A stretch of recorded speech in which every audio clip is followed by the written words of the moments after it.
लोकेऽस्मिन् द्विविधा निष्ठा पुरा प्रोक्ता मया नघ ज्ञानयोगेन सांख्यानां कर्मयोगेन योगिनाम्।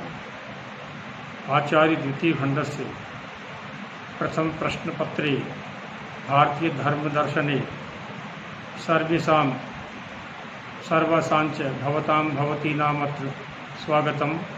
अद्य सांख्यकारिकायाः चतुर्थपाठस्य प्रसारणं क्रियते।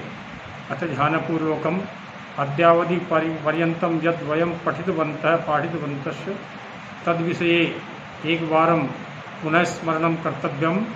पूर्वपाठे वयम् उक्तवन्तः यत् अव्यक्तस्य स्थापना अव्यक्त व्यक्तयोः मध्ये किं साम्यं किं च वैषम्यं तथा च अव्यक्त पुरुषयोः मध्ये किं साम्यं किं च वैषम्यम् इत्युक्त्वा त्रिगुणानां स्वरूपं लक्षणम् इति प्रतिपाद्य अव्यक्तस्य सत्तां प्रमाणितवान्।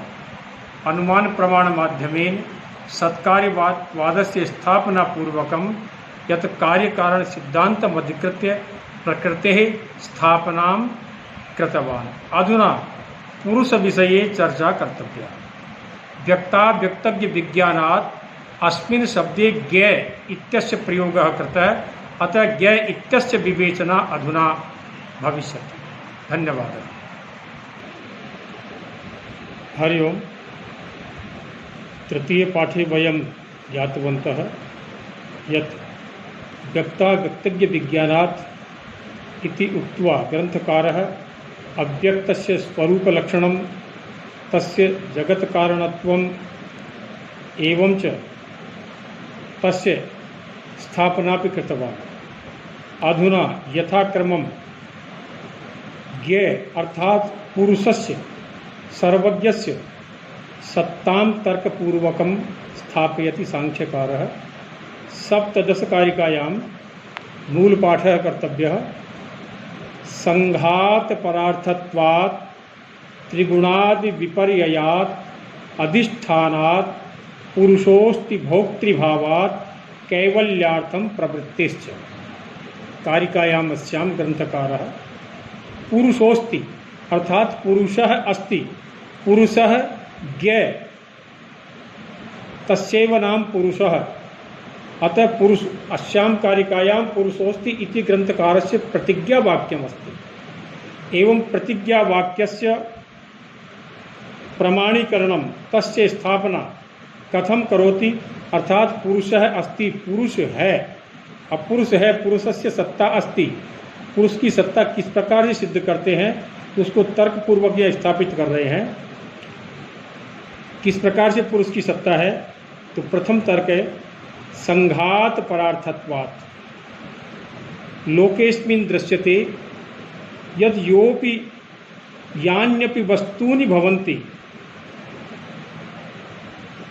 तेषाम् उपभोक्ता कोऽपि अन्य एव भवति। अतः लोकस्य वस्तु समूहं दृष्ट्वा इत्यनुमीयते यत् तस्य उपभोगकर्ता कोऽपि अन्योऽस्ति। अतः महत्तत्वतः पंचमहाभूतपर्यन्तं योऽपि संघात समूहोऽस्ति, अवयवानां द्रव्याणां समूहोऽस्ति, तस्य उपभोगकर्ता कोऽपि अन्योऽस्ति, स्वयमेव उपभोगं न करोति। तस्मात् कारणात् अर्थात परार्थत्वात् परस्य कृते भवति अन्यस्य कृते भवति, वस्तूनि भोग सामग्री अन्यस्य कृते भवति। महत् तत्वतः पंचमहाभूतपर्यन्तं यानि यान्यपि सन्ति तेष अन्येषां कृतेव अन्यस्य उपभोगा एवास्ति। अतः स अन्यः पुरुषः एवास्ति।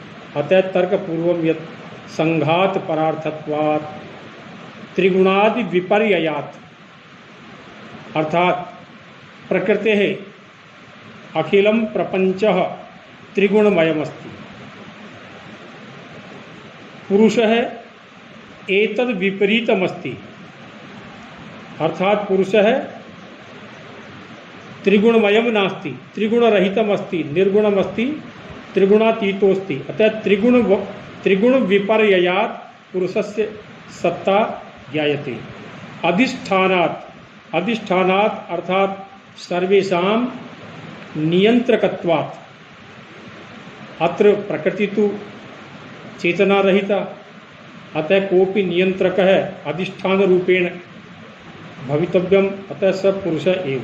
इत्थम भोक्तृभावात् अर्थात भोग्य वस्तूनि अन्येषां कृते भवन्ति, तेषां भोक्ता पुरुषः एवास्ति। केवल्यार्थम अर्थात आनंद स्वरूप युक्तत्वात् एवं च दुख रहितत्वात् कैवल्य भावना कारणाच इति।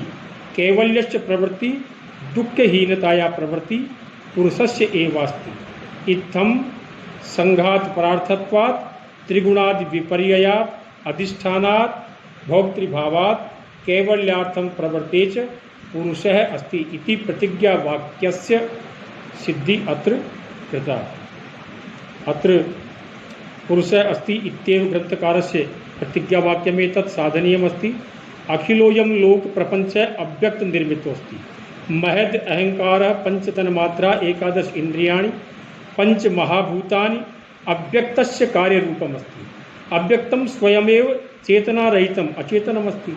अतएव लोक पदार्थानाम् उपयोगः कथम एवं च कस्य कृतेस्ति इति यदि आशंका क्रियते तर्हि लोके उपयोग वस्तूनि स्वस्य कृते न भवन्ति। पर्यङ्कं भोजनं वाहनं कस्यापि उपभोगकर्तुः कृते भवति। वाहनं दृष्ट्वा चालकस्य अनुमानं भवति। इत्थं पृथ्वी पर्यन्तं निखिल वस्तु समूह प्रकृतेः जड़त्वात् तस्यां भोगक्रिया न संभाव्यते। अतः भोगकर्ता तु चेतना युक्त एव स्यात्, स पुरुषः एव। संघन्यन्ते मिस्त्री भवन्ति अनेके सुख दुःखादयोः यत्र इति संघातः। संघातः अर्थात समूह अन्यस्य कृते भवति। अव्यक्तं त्रिगुणम् तत्रैव ज्ञेयः तस्य विपरीतः अर्थात त्रिगुण रहित है। इत्यपि स त्रिगुण रहित पुरुष एव। गुणानां सुख दुख मोहात्मकं कार्यं तत्पुरुषं तम पुरुषं न बाध्यते। इत्थं पुरुषं पुरुषस्य केवल्यार्थं प्रवृत्तिः न प्रकृतिर न विकृति पुरुष है। इत्यपि द्वितीय कारिकाय तत्र पूर्व भागे न प्रकृति न विकृति पुरुषः पुरुषः न तो प्रकृतिरस्ति न च विकृतिरस्ति। स तु अधिष्ठाता अर्थात नियंत्रक रूपेण अचेतनस्य संचालकोऽस्ति। स चेतन पुरुषः चेतनायुक्त है। अतः जड़ समूहस्य लोक प्रपंचस्य संचालकः पुरुषः सिद्धः। लोके भोग्य पदार्थानां कोऽपि भोक्ता भवति। स्वात्मवृत्ति निरोधात् त्रयोविंशति पदार्थेषु स्वव्यापारः न भवति। तत्र भोग व्यापारकर्ता पुरुषः इति अनुमीयते।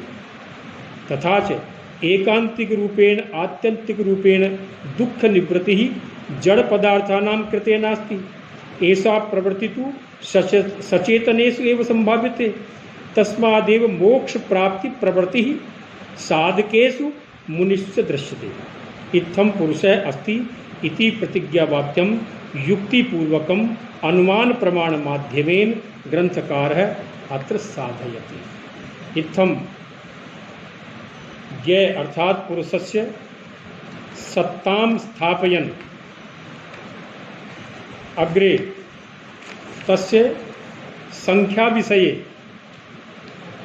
पुरुषस्य सत्ता स्थापना तो कृता, परम स पुरुषः एकः अथवा बहवः इति आशंकां निवारयितुं ग्रंथकारः अग्रिम कारिकायां किं कथयति इति कारिका माध्येन उच्चारणीयम्।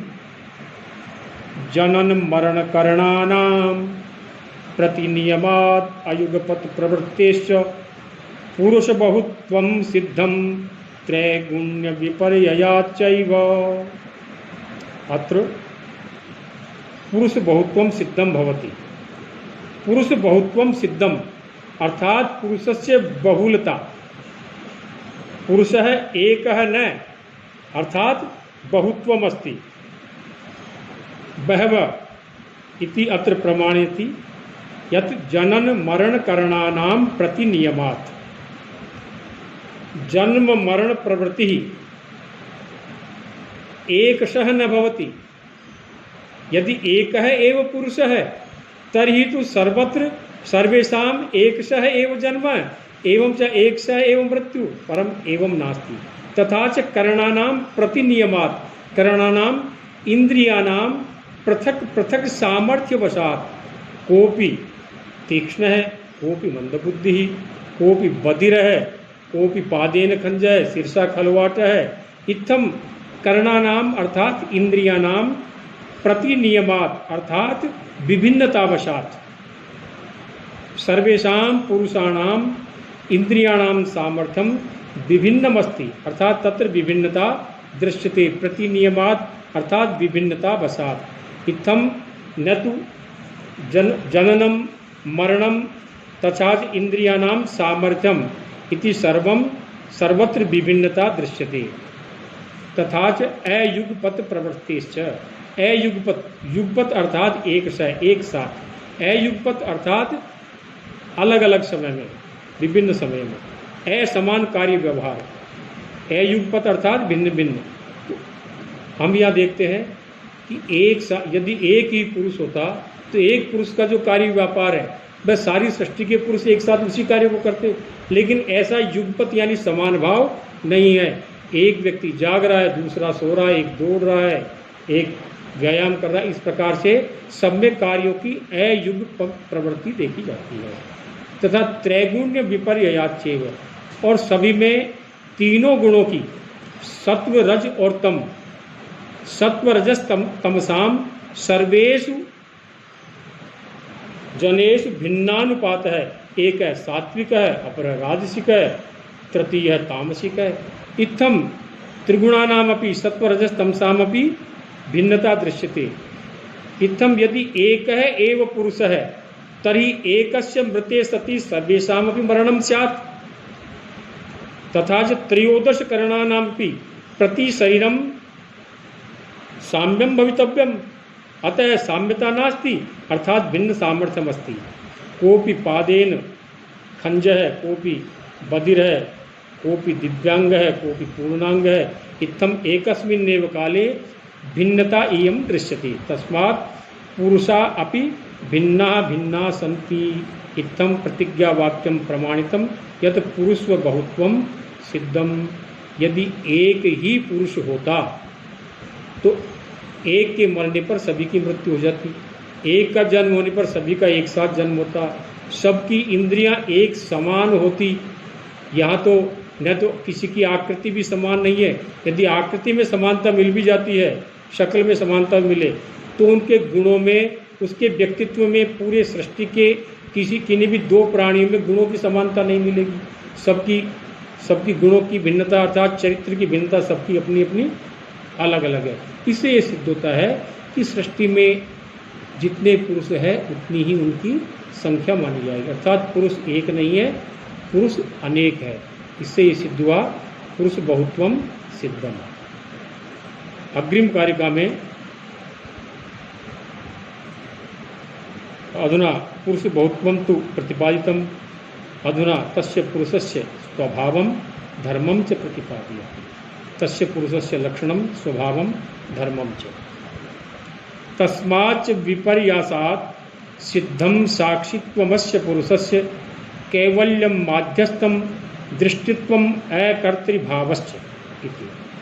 तस्माच्च विपर्यासात्, तस्मात् अर्थात प्रकृति से, व्यक्त से, विपर्यासात भिन्न होने के कारण। प्रकृति अचेतन है, पुरुष चेतन है। प्रकृति त्रिगुणमय है, पुरुष त्रिगुणातीत है। अर्थात तस्मात् विपर्यासात, प्रकृति से भिन्नता होने के कारण अस्य पुरुषस्य साक्षित्वम सिद्धम, इस पुरुष का साक्षित्व सिद्ध है। अर्थात यह पुरुष इस सृष्टि का साक्षी मात्र है, कर्ता नहीं है। क्योंकि पुरुष में चेतना तो है, क्रियाशीलता नहीं है। इस प्रकार से पुरुष का साक्षित्व सिद्ध होता है। तो हम अत्र एकादश कारिकायां व्यक्ता व्यक्तयोः साम्यता प्रसंगे त्रिगुणम अविवेकी विषयः सामान्यम अचेतनम प्रसवधर्मी इति समीकृत्य तद विपरीत पुमान इति उक्तवन्तः वयम एकादश कारिकायाम। अर्थात विपरीत है पुमान अर्थात पुरुष है, तद विपरीत है अर्थात यदि तद व्यक्ता व्यक्तयोः साम्यता प्रसंगे त्रिगुणम व्यक्तमपि त्रिगुणम अव्यक्तमपि त्रिगुणम व्यक्तमपि अविवेकी अव्यक्तमपि अविवेकी परम पुरुष है एतद भिन्नम अर्थात पुरुष है त्रिगुण रहितम विवेकी अविषयः चेतनम अप्रसवधर्मी इत्थम तद विपर्यासात् इत्यस्य एसेव तात्पर्य तत् एकादश कारिकायां यदुक्तम अर्थात व्यक्त और अव्यक्त से यह भिन्न है अर्थात विपरीत गुण वाला है। वे अचेतन है और यह चेतन है। तो ये इसका साक्षित्व सिद्ध है अर्थात साक्षित्वम चेतना युक्त एवं पश्यति, क्योंकि साक्षी भाव उसी का होगा जिसमें चेतना होगी। प्रकृति अचेतन है, चेतना रहित है अव्यक्त, इसलिए उसमें साक्षी भाव नहीं हो सकता। अतः यह पश्यति स एव साक्षी भवति, पुरुषः चेतना युक्त है अतः तस्य साक्षी भाव अत्र सिद्ध। अग्रे त्रयो गुणः सुख दुख मोहात्मकः, तीनों जो गुण है वो सुख दुख और मोह युक्त है, जबकि पुरुष त्रिगुणातीत है और उसकी कैवल्य प्रवृत्ति है। तो केवल पुरुष यहाँ त्रिगुणातीत होने से और पुरुष का साक्षित्व भाव होने से, इसमें कैवल्य की प्रवृत्ति होने से प्रकृति से इसकी विपरीतता अर्थात भिन्नता सिद्ध पहले की जा चुकी है। अब यहाँ इसका यह साक्षी भाव है, ये सिद्ध हो चुका है। इसमें कैवल्य है अर्थात आनंद स्वरूप, क्योंकि कैवल्य उसी में होगा जिसमें चेतना होगी। तो चेतना पुरुष का अपना धर्म है, पुरुष का अपना वैशिष्ट्य है, तो कैवल्य पुरुष में ही देखा जाता है, क्योंकि प्रकृति अचेतन है, प्रकृति में कैवल्य की संभावना नहीं है। तो यहाँ पुरुष में कैवल्य की प्रवृत्ति को देखा जाता है। इसी के साथ माध्यस्थम अर्थात मध्यस्थता, पुरुष का मध्यस्थता भाव इससे सिद्ध होता है। और दृष्टित्वम अर्थात दृष्टा के रूप में पुरुष केवल दृष्टा है। अकर्तृभावश्च, पुरुष कर्ता नहीं है, अकर्तृत्व स्वरूप की पुरुष की सिद्धि होती है अर्थात पुरुष कार्य निष्पादन से रहित है, पुरुष कार्य निष्पादन नहीं करता। तो पुरुष जो है यहाँ ये सिद्ध होता है, क्योंकि व्यक्त और अव्यक्त से विपर्य यानी भिन्न होने के कारण पुरुष का साक्षित्व चेतना शक्ति के कारण, कैवल्य भी चेतना शक्ति के कारण, इसकी मध्यस्थता, इसका दृष्टित्व यह सिद्ध होता है। और इसका अकर्तृ भाव है, अकर्ता भाव उसी का होगा जो तटस्थ होगा या मध्यस्थ होगा। तो यहाँ पुरुष का अकर्तृत्व भाव सिद्ध होता है। इस प्रकार से कारिका के माध्यम से पुरुष का साक्षित्व, कैवल्य, माध्यस्थ और दृष्टित्व तथा अकर्तृभाव यहाँ प्रतिपादित किया गया है। अग्रिम कारिका में सृष्टि की उत्पत्ति कैसे हुई, फिर सृष्टि समुत्पत्ति कथम संजाता इति विंशति कारिका माध्यमेन अत्र प्रतिपादयति। यत् पुरुषस्तु चेतनः चेतनायुक्त है, प्रकृति अव्यक्तम अचेतनम, तदा सृष्टि समुत्पत्ति कथम संजाता इत्येव प्रतिपादयति। अचेतनमपि प्रधानम कथम चेतनायुक्तम भवति, तथा उदासीनोपि पुरुषः कथम कर्ता इव भवति। पूर्वकारिकायां वयं प्रतिपादितवन्तः यः पुरुषः अकर्ता अर्थात कर्तृत्व रहितोस्ति, अतः पुरुषे तु कथम कर्ता भाव है, एवं च अव्यक्तम अचेतनम तत्र चेतना कथम जायते इति प्रतिपादयति विंशति कारिका माध्यमेन। तस्मात् तत्संयोगात् अचेतनम चेतनावदिव लिंगम गुणकर्तृत्वे तथा कर्तेव भवत्युदासीनः। तस्मात् इसीलिए, तत्संयोगात् इन दोनों के संयोग से, प्रकृति और पुरुष के संयोग से, प्रकृति अचेतन है और पुरुष चेतन है। तो चेतन का जब अचेतन से संयोग होता है तो अचेतन में भी चेतना शक्ति का प्रवाह बहने लगता है। तो तत्संयोगात् प्रकृति पुरुषयोः मेलनात् संयोगात् अचेतनम अव्यक्तम अपि चेतनावत इव जायते। अचेतन अव्यक्त भी चेतना युक्त की तरह लगने लगता है। गुण कर्तृत्वेपि तथा कर्तेव, यद्यपि पुरुषः उदासीन है एवं च कर्तृभाव रहित है, तथापि कर्तारस्तु गुणा एव सन्ति। प्रकृति ही सत्वरजस तमसाम समूहोस्ति सम्मिलित रूपोस्ति, अतः कर्ता भावस्तु तत्रैव, अर्थात कर्तारस्तु गुणा एव सन्ति। तथापि गुणैः सह अर्थात प्रधानेन सह संयोगात् उदासीनः पुरुषोपि कर्ता इव प्रतिभाति। प्रकृति अचेतन है, लेकिन चेतन के साथ संयोग होने से अचेतन प्रकृति में भी चेतना का संचार होता है। पुरुष अकर्ता है, अतः कर्ता सक्रिय गुणों के साथ संयोग होने से उदासीन होते हुए भी पुरुष कर्ता के समान प्रतीत होने लगता है। अतः इत्थम तस्मात् तत्संयोगात् अर्थात प्रकृति पुरुषेण सह संयोगात् प्रकृति अचेतनमपि चेतनावति तथा च अकर्तृभाव युक्तोपि पुरुषः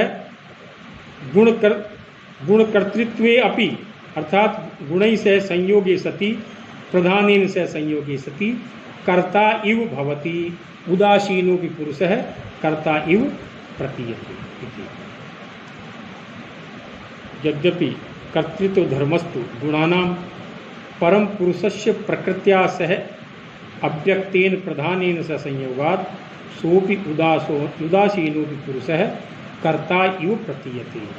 अचेतनम अव्यक्तम चेतनेन पुरुषेण सह संयोगात् तदपि चेतनावद इव प्रतीयते।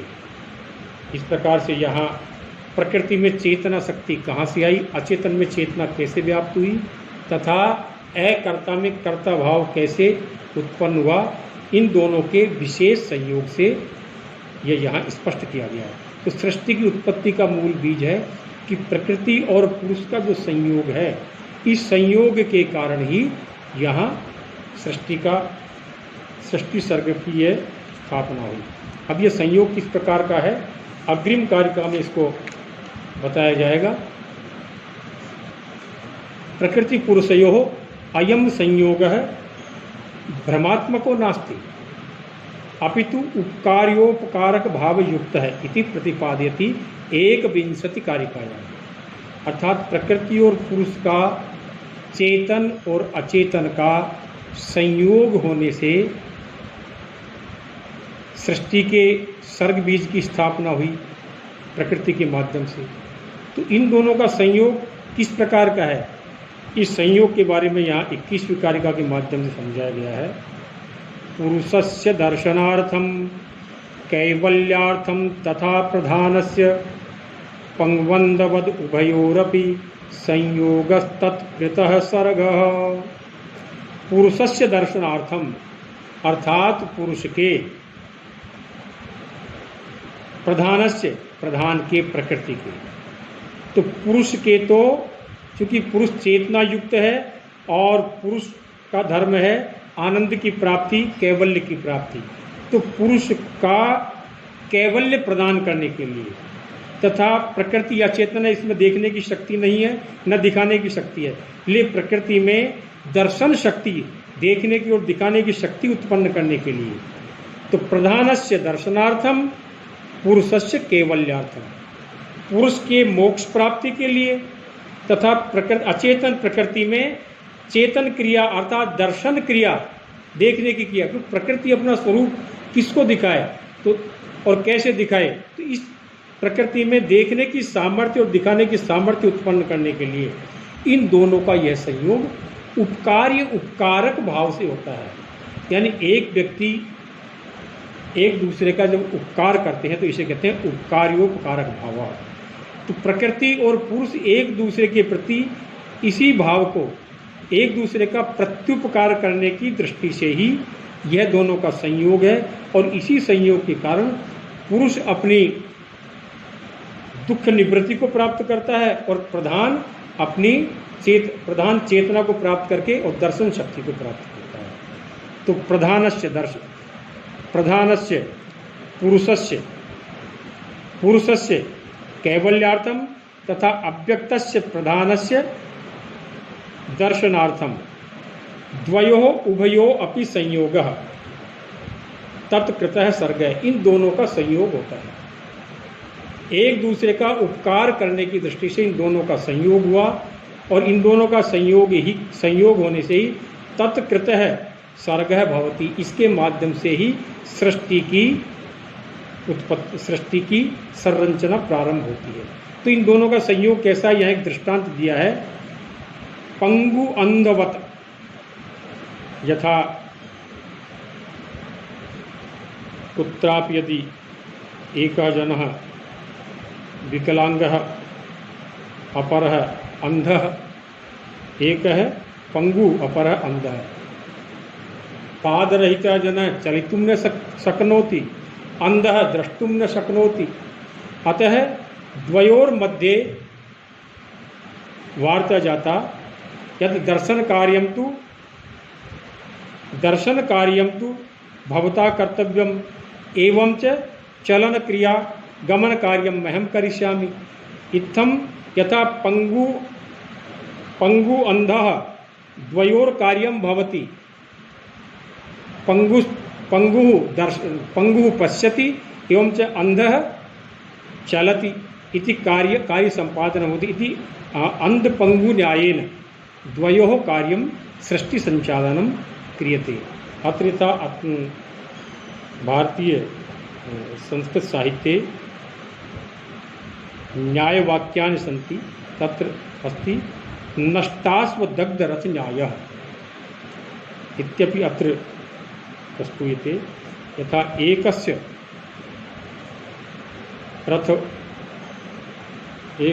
रथिनः अश्वः नष्टः, अपरस्य रथः नष्टः, अतः कथं संचालनं स्यात्? एकस्य पार्श्वे अश्वाः सन्ति, अपरस्य पार्श्वे रथः, अतः एकः स्वरथं ददाति, अपरः अश्वान् तत्र योजयति, इत्थं रथसञ्चालनं द्वयोरपि भवति। एवमेव प्रधानपुरुषयोः संयोगादेव सृष्टिर्भवति। इत्थं प्रकृतिस्तु चेतनां प्राप्नोति, पुरुषश्च सक्रियो भूत्वा सृष्टिरचनां करोति। इत्थं नष्टास्वदग्धरथ न्यायेन अथवा पंगु अंधवत न्यायेन द्वयोर्मध्ये परस्परम उपकार्योपकारक भावनया संयोग भवति, तेन तत्कृतः सर्गः तेन संयोगेन, अर्थात उसी संयोग से यहाँ यह सृष्टि की समुत्पत्ति होती है। तो यहाँ पुरुष और प्रकृति का जो विशेष संयोग है, इस संयोग के माध्यम से ही सृष्टि की उत्पत्ति होती है, जिसे हम आगे जानकारी करेंगे। जय तु भारत।